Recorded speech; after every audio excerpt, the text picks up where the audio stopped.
본부장님, 네. 청약 받고 싶은데 청약 받으려면 어떻게 해야 되죠? 먼저 청약을 받으려면요, 청약 통장이 있어야 됩니다. 그런데 청약 통장이 있고 나서 자기가 사는 곳이 중요하거든요. 그 사는 곳이 어디세요, PD님? 경기도 고양시에 살고 고양시. 있어요. 대부분 가장 중요한 건 청약은 자신의 거주한 지역의 분양단지에 청약을 해서 당첨될 확률이 높습니다. 그러면 서울에 당첨되고 싶으면 서울에 살아야 되겠죠. 그래서 여러분들이 청약을 받고 싶다라고 하면은 자기가 사는 지역의 청약 물건을 봐야 되는데요. 그런데 이런 거는 절대 청약 받으시면 안 돼요. 첫 번째, 이 청약을 하고 나서 2, 3년 뒤에 입주를 하거든요. 그런데 우리 휘피디님은 입주하실 계획이 있으신가요? 아니요, 저는 입주하고 싶은 마음은 딱히 없어요. 입주하지 않으면 전월세를 내야 되거든요. 여기서 가장 중요한 건 내가 입주 당시에 주변에 입주 물량이 없어야 됩니다. 어떤 얘기냐면요. 내가 지금 전월세를 내는데 주변에 뭐 10,000세대 이상이 입주를 한다면 10,000세대 이상이 갑자기 전세 월세 물량이 나오다 보면은 전월세가 나가지 않으면 내가 들어가서 살아야 될 수도 있고, 그리고 대출을 일으켜야 되거든요. 최근에 어떤 A 단지에 수도권에 마이너스 5천이 됐어요. 이게 무슨 말이냐면요. 분양가가 10억이라면 9억 5천에 판다라는 거예요. 그러면 내가 5천을 잃어버리는 거잖아요. 그 이유는 주변에 너무 입주 물량이 많다 보니까 전월세도 못 내고 내가 대출을 못 내다 보니까 잔금을 못할 상황이 될 것 같아서 이렇게 마이너스 피가 나오거든요. 청약 받을 때 절대 하지 말아야 되는 건 내가 입주 당시에 주변에 입주 물량이 많은지. 그런데 입주 물량이 많아도 할 수 있는 사람은 있어요. 입주하시면 되니까. 그런데 요즘 대출의 정책이 너무 많이 바뀌다 보니까 대출이 안 나올 수 있습니다. 그래서 청약 받을 때 내가 대출을 할 수 있는지 없는지, 그게 아주 중요하다라는 거죠. 그리고 청약 여기 절대 받지 마세요. 지도로 봤을 때 주변이 허허벌판이면 절대 하시면 안 돼요. 여러분, 거기에 새 아파트만 덩그러니 갑자기 허허벌판에 생기면 거기 이사하고 싶은 사람이 몇 명이나 되겠습니까? 그래서 저는 이 청약 분양단지 할 때 절대로 주변에 산과 들이 있는 곳은 절대 하지 말라고 합니다. 여러분, 아무리 좋아도 여러분 그쪽에 개발이 안 되면 또 안 돼요. 택지지구 중에서도 또 받으면 안 되는 지역이 있어요. 주변에 상가가 없으면 너무너무 힘듭니다. 택지지구 중에서 투자해야 될 건 이 빨간 상권이 있는 곳, 이런 곳이 되게 중요해요. 빨간 상권이 없는 곳은 내가 가게를 가더라도 걸어가는 거죠. 아무리 온라인 시대라고 하지만 뭐 배달도 잘 된다라고 하지만 그래도 가끔은 나가서 뭐라도 뭐 커피를 사 먹든 아니면 뭐 라면을 사러 갈 수도 있는 거잖아요. 그래서 택지지구 안에서도 이렇게 상가가 없거나 그런 곳도 피해야 됩니다. 그래서 허벌판 이런 곳은 절대 청약으로 받으면 안 됩니다. 제가 청약의 신이지만 제가 그동안에 많은 분양단지를 봤을 때 프리미엄이 붙는 단지가 있고 프리미엄이 안 붙는 단지도 있었습니다.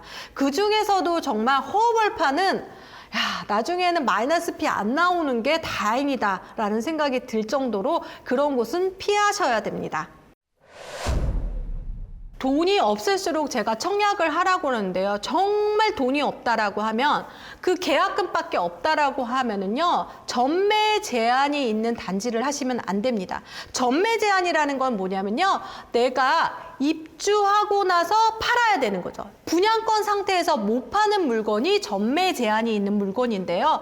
정말 돈이 없다. 내가 계약금밖에 없다. 이렇게 되면요. 전매 제한이 있는 물건을 하게 되면 잔금을 치러야 되거든요. 이 잔금을 치르려면 여러분들이 또 돈이 더 필요할 수도 있고 2, 3년 뒤를 예상할 수 없거든요. 저도 부동산 이렇게 전문가라고 하지만 2, 3년은 또 예상할 수 있었지만 최근에 우리 전월세라는 제도가 바뀌면서 2+2라고 해가지고 사람들이 그곳에 뭐 2년, 넓게는 4년까지 살다 보니까 이 전월세 시장이 조금 흔들렸습니다. 그래서 예상하지 못하는 경우가 많거든요.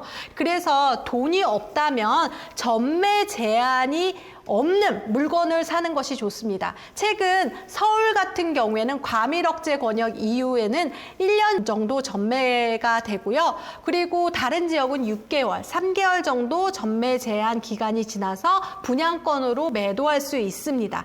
그런 물건은 돈이 없을수록 청약을 꼭 해야 되는 단지죠. 그런데 돈이 없다면 전매 제한이 있는 곳은 피하셔야 됩니다. 그런데 청약을 받고 나서 계약을 안 하고 포기한다면 이렇게 되면 안 좋은 점이 있습니다. 그 점은 바로 10년 동안 재당첨 제한에 걸린다라는 거죠. 재당첨 제한에 걸린다라는 건 그런데 여러분 투기과열지구라고 아세요? 여기서는 강남, 서초, 송파, 용산에 있는 분양단지를 10년 동안 청약을 못하는 페널티가 생기는 겁니다. 함부로 청약하시면 안 됩니다. 그리고 청약에 당첨된 통장은 죽은 통장이라고 해요. 죽은 통장이라면 그 통장으로 다시 청약할 수 없기 때문에 청약 통장을 깨고 다시 가입하게 됩니다. 가입하게 되면 1년 동안 또 청약을 못하는 거죠. 그래서 여러분 청약에 당첨되고 나서 이 두 가지 페널티가 있으니까 또 청약할 때 조심해야 됩니다. 소장님, 청약 통장 없이 청약에 당첨될 수 있다는데 그건 뭐예요?